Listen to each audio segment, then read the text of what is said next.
الشهادة فينبئكم. Assalamualaikum warahmatullahi wabarakatuh. Bismillahirrahmanirrahim. Alhamdulillahirabbil alamin. Hamdan katsiran thayyiban mubarakan fih. Asyhadu an la ilaha illallah wa asyhadu anna Muhammadur Rasulullah sallallahu alaihi wasallam wa ala alihi wa ashabihi amma ba'd. Alhamdulillahirabbil alamin. Alhamdulillah jazakumullahu khaira. Alhamdulillah jazahumullahu khaira. Mudah-mudahan Allah selalu memberikan manfaat dan barokah tetap hatinya, supaya selalu ditata dengan hati niat mukhlis lillah karena Allah, yarjuna rahmatahu wa yakhafuna adaba. Innama a'malu binniyah fala a'malun illa binniyah. Innama a'malu binniyah innama a'malu bi khawatimiha. Baik, kita lanjutkan Bapak Ibu pengajian kita. Nomor hadisnya 649. A'udzubillahi minasyaitonirrajim. Bismillahirrahmanirrahim. Qala, berkata siapa Syu'aib bin Syu'aib, wa haddatsani, dan bercerita nih kepadaku sapa Nafi'un Nafi' an Abdillah bin Umar. Qala, berkata siapa Abdillah, tafduluha, melebihinya sholat atau membandinginya sholat, bisa ba'i, dan bisa ba'i dengan 7, wa isrina, dan 20, apa nih darajatan, derajatnya. Jadi Abdullah bin Umar dia berkata bahwa sholat berjamaah dengan sholat sendiri itu bandingannya 27 derajat ya. Kalau sholat sendiri itu 1 derajat, kalau sholat berjamaah itu 27 derajat ya.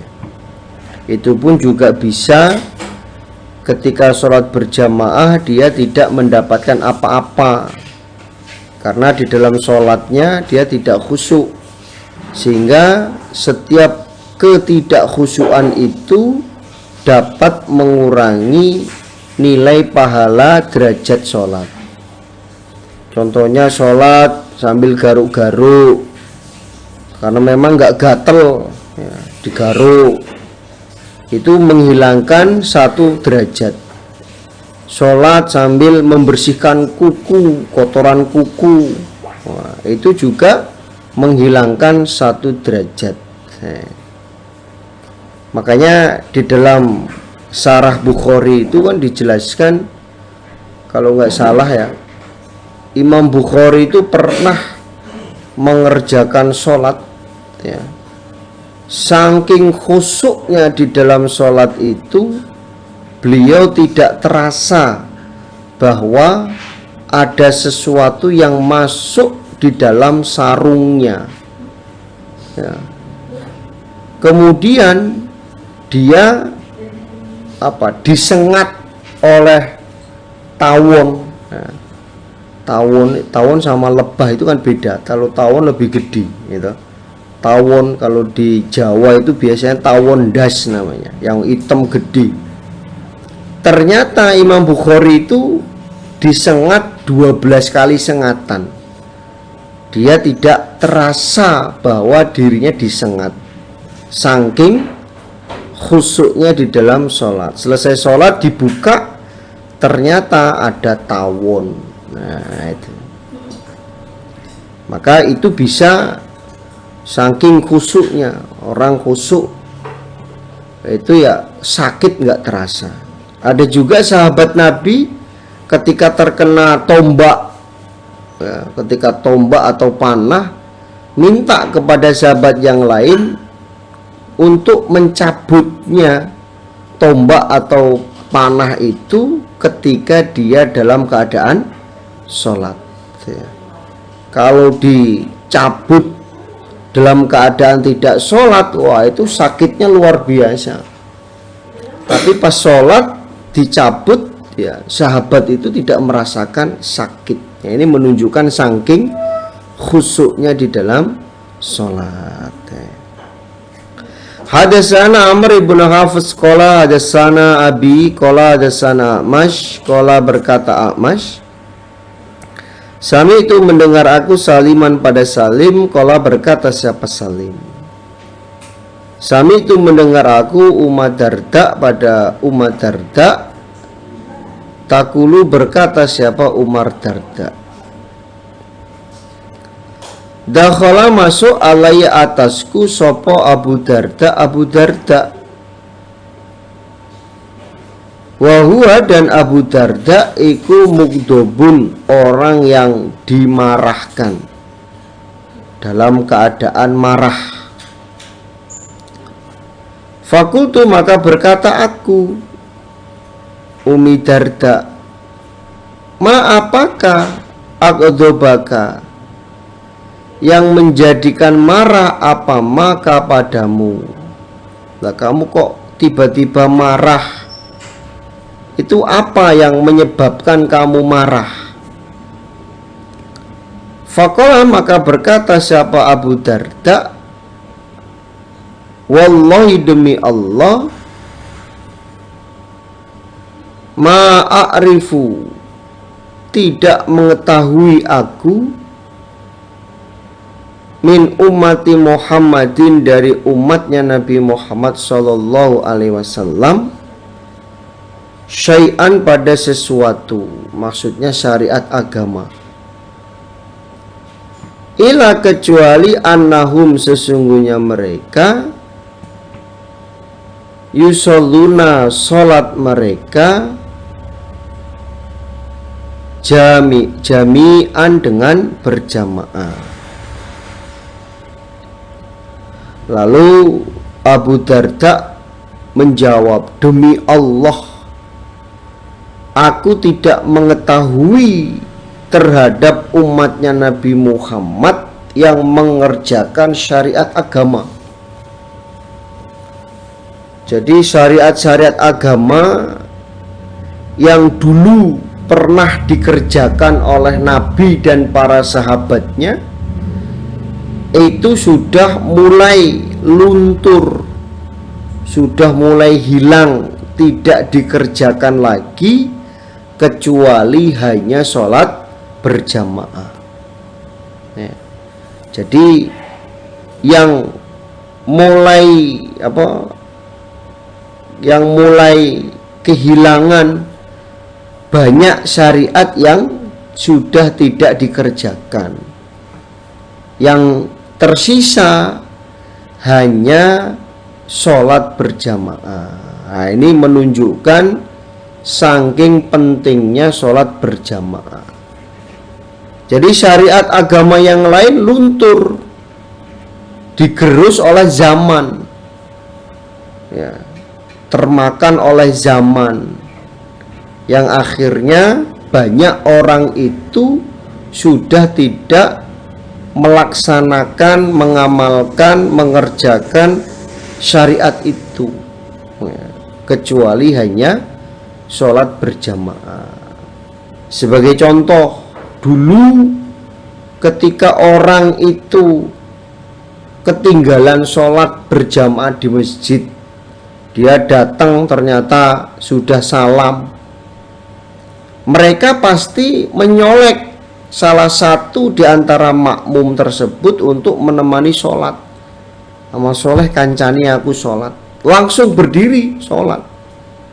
Nah sekarang hampir tidak ada. Sekarang hampir tidak ada orang yang minta kepada orang lain untuk menemani sholat, yang mana orang lain itu sudah mengerjakan sholat. Justru sekarang yang terjadi, satu, ketika imamnya sudah salam, ya dia pulang, tidak sholat di masjid.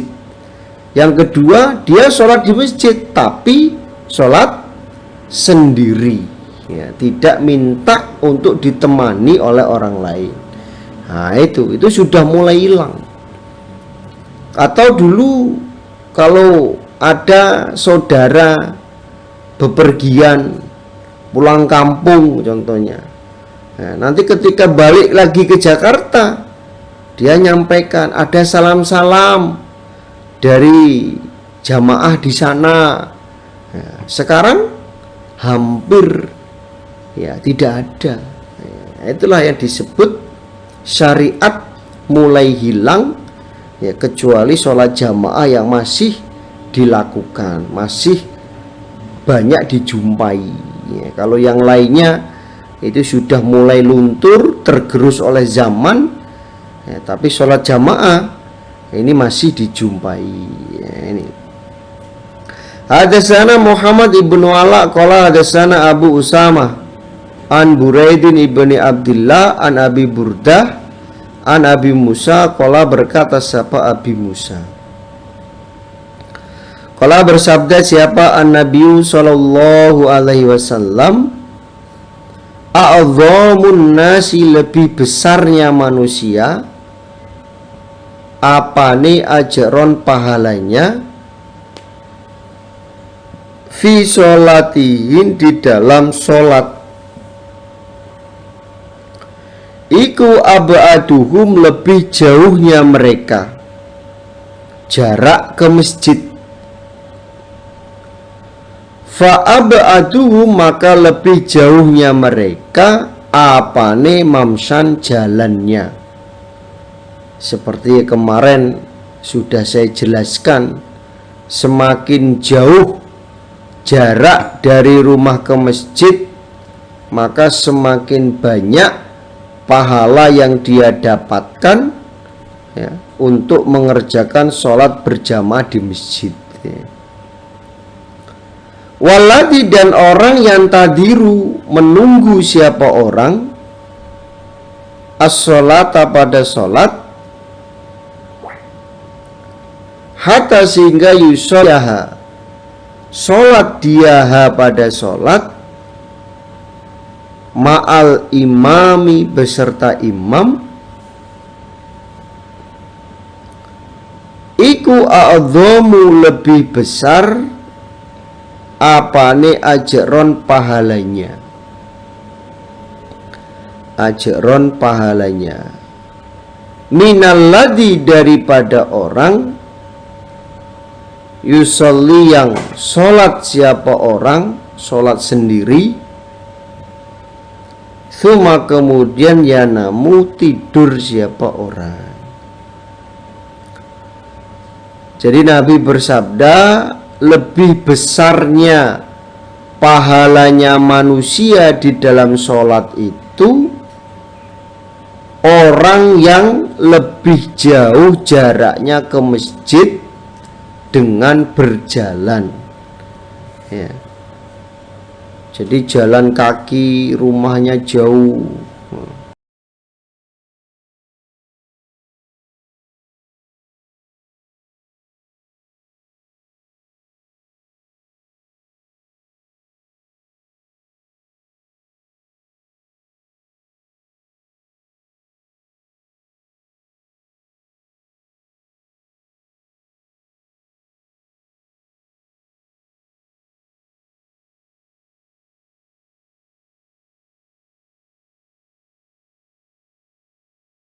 orang yang mengerjakan sholat sendiri lalu kemudian tidur. Nah, ini jadi menunjukkan pentingnya sholat berjamaah. Jadi dulu pun ada ya, di zaman Nabi itu ada seorang yang dalam keadaan buta, dia itu sengaja mengikat ya, sengaja mengikat tali di pintu rumahnya sampai pintu masjid ya. Sehingga ketika masuk waktu sholat ya, dia berjalan menyusuri tali itu sehingga sampai di dalam masjid ya. Sampai Nabi itu pernah kemana dia kok nggak kelihatan ya, ternyata dia sudah wafat ya, itu.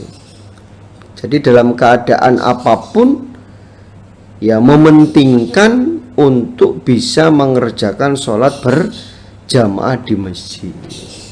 Semakin jauh jarak rumahnya, maka semakin banyak pahala yang dia dapatkan ketika dia berangkat ke masjid untuk sholat berjamaah. Bukan kok malah sebaliknya, rumahnya jauh dari masjid malah bules ya. Aku tak, rumahku jauh dari masjid lah, biar enggak ketahuan nih. Nggak tahu ngaji, nggak tahu sholat berjamaah, nggak tahu sholat Jumatan, akhirnya ya nggak ketahuan, bules itu namanya. Padahal kalau dia praktekkan, wah pahalanya luar biasa. Rumahnya di ujung, ketika berangkat ngaji itu melewati 7 desa dan 43 kelompok contohnya, saking jauhnya ya, saking jauhnya. Disuruh pindah ke kelompok terdekat nggak mau ya. Tapi kalau dia betul-betul menetapinya, wah luar biasa itu pahalanya. Tapi kalau malah bules ya ditanggung sendiri ya. Babu fadli tajiri, bab keutamaannya mengawalkan ila duhri pada sholat duhur. Bab keutamaannya mengawalkan sholat duhur, mengerjakan sholat duhur di awal waktu. Hadasana Kutaibah an Malik an Sumayyi rupani maula Abi Bakr an Abi Sholih As-Samman an Abi Hurairah anna Rasulullah sallallahu alaihi wasallam qala, bersabda siapa Nabi, bainama rajulun, suatu ketika, rajulun seorang laki-laki, yamshi berjalan siapa rajul, bitorikin pada suatu jalan, wajada dan menjumpai siapa rajul, gus nasyaukin pada cabangnya duri, alat torikin di tengah jalan atau di atas jalan,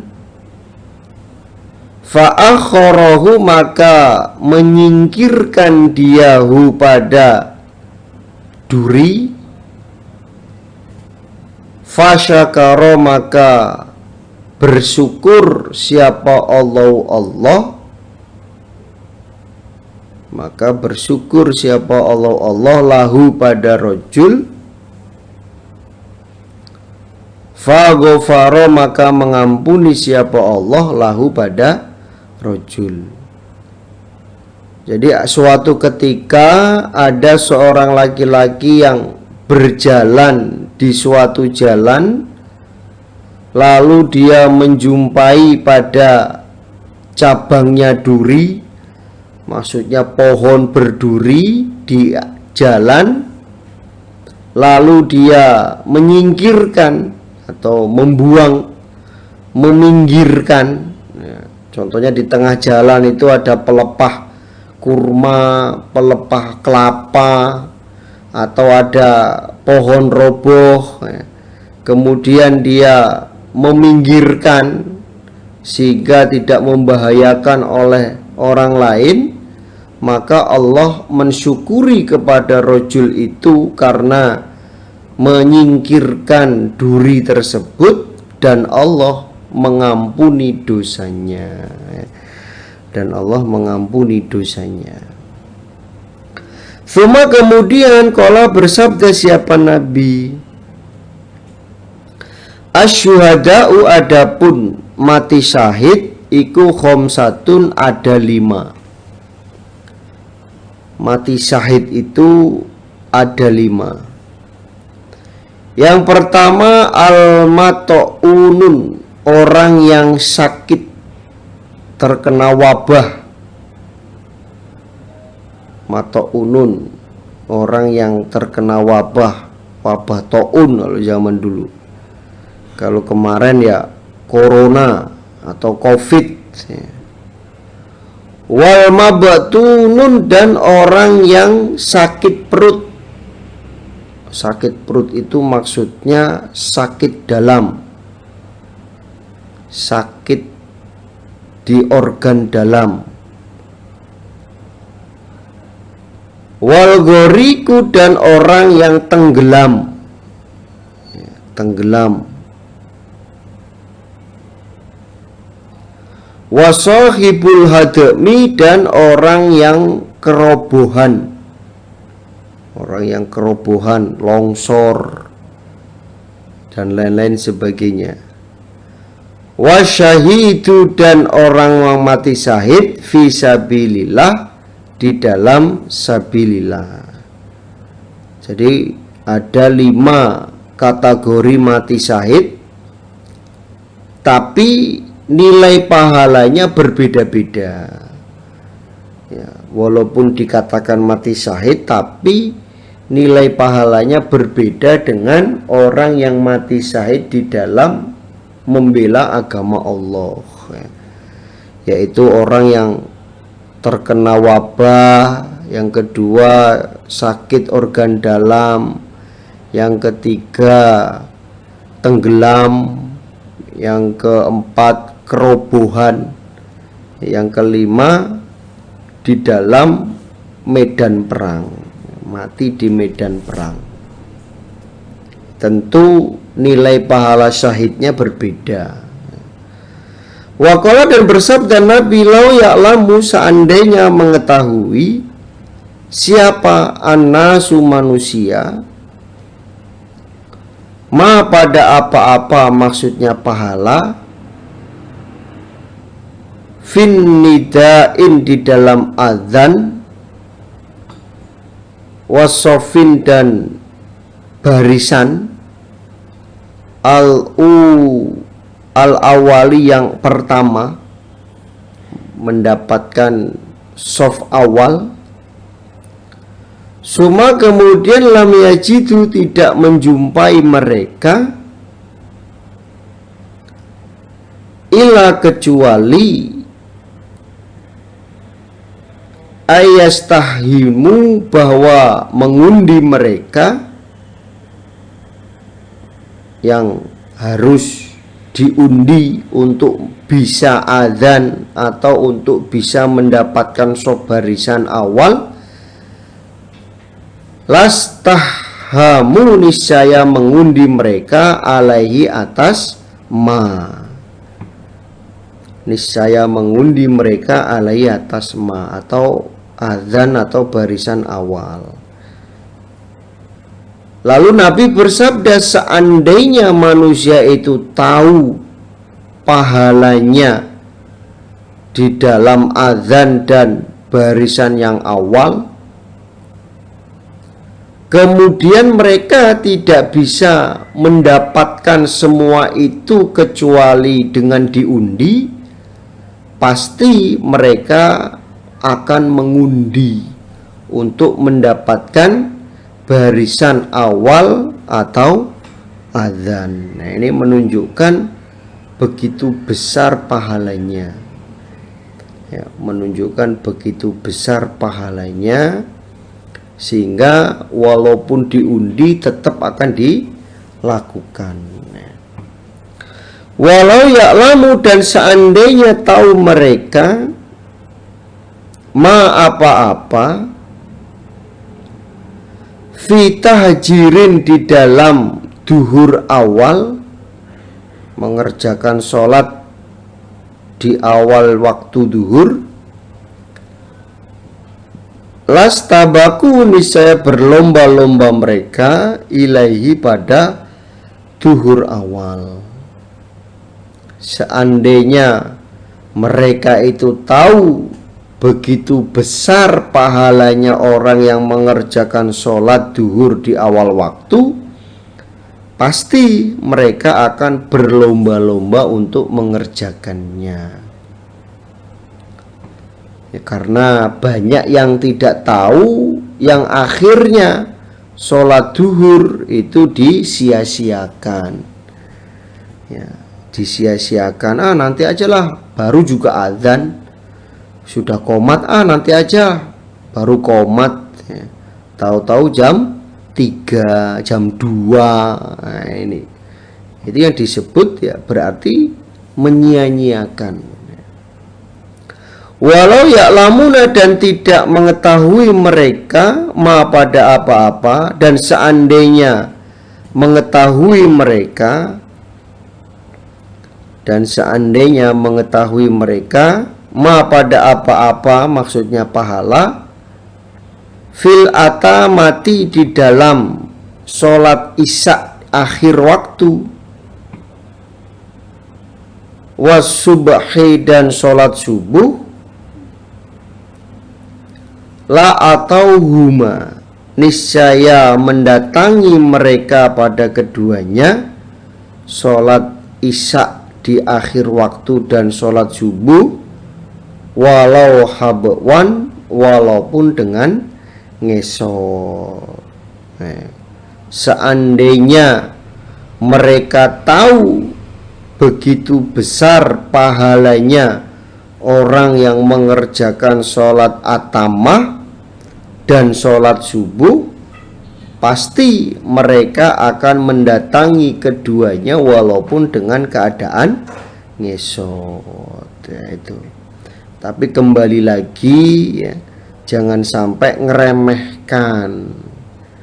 Kalau atamah itu dikerjakan setiap hari, ya berarti dia nanti jatuhnya meremehkan, dan itu merupakan waktu sholatnya orang munafik, ya. Waktu sholatnya orang munafik itu selalu diakhirkan, ya, selalu diakhirkan. Sholat duhur akhir, asar akhir, maghrib akhir, isya atama, subuh subha. Nah, itu merupakan kegiatan atau praktek ibadahnya orang-orang munafik. Maka jangan sampai, ya, seperti hadis yang sudah kita kaji itu, hadis-hadis yang depan itu, ya, kalau sekali-sekali nggak apa-apa, tapi kalau terus-terusan, nah, itu nanti dikhawatirkan akan melekat sifat kemunafikan di dalam hatinya, itu. Maka supaya dijaga, sholatnya dijaga. Babu tisabil akhiri, bab mencari pahala al-asiri, pada bekas langkah menuju masjid. Babnya mencari pahala pada bekas langkah menuju masjid.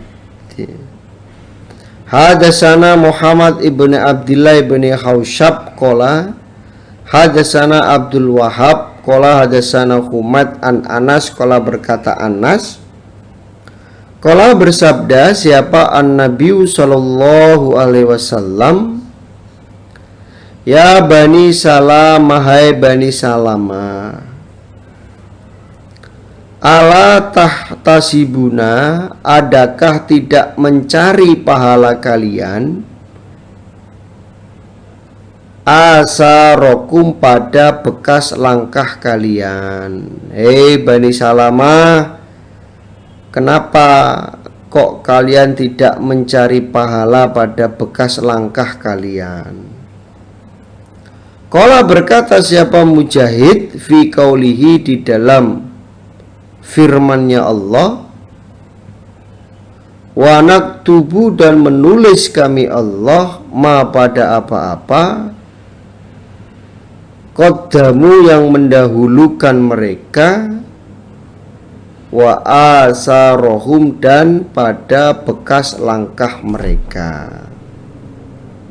Ya, Mujahid membahas tentang sabdanya Nabi, ala tahtasibu asarokum, yang terdapat di dalam surat apa itu, Yasin ayat 12. Surat Yasin ayat 12, wa naktubu ma qaddamu wa asarohum, dan Allah menulis terhadap sesuatu yang telah kalian kerjakan pada bekas langkah kalian. Jadi amalan-amalan yang dikerjakan, nah itu oleh Allah ditulis. Qala berkata siapa Mujahid, khutohum, langkah mereka, khutohum, langkah mereka. Jadi dengan melangkah, memperbanyak langkah di dalam kebaikan, ya, memperbanyak langkah di dalam kebaikan, ya, sehingga mendapatkan banyak pahala. Yaitu semakin jauh tempat kita dari rumah ke masjid, maka semakin jauh semakin banyak pahala yang didapatkan. Lah kalau saya nggak jalan mas, saya naik mobil, naik motor, sama ya, maka setiap langkah, setiap putaran roda itu juga Allah akan diberi satu pahala dan dihapus satu kesalahan, satu dosanya dihapus ya, ini maka perbanyaklah langkah di dalam kebaikan. Alhamdulillah, jazakumullahu khairan. Mudah-mudahan Allah memberi manfaat dan barokah. Insya Allah itu yang bisa saya sampaikan dari awal sampai akhir. Apabila ada kata yang kurang pas, saya mohon maaf sebesar-besarnya. Akhir kalam, wassalamualaikum warahmatullahi wabarakatuh.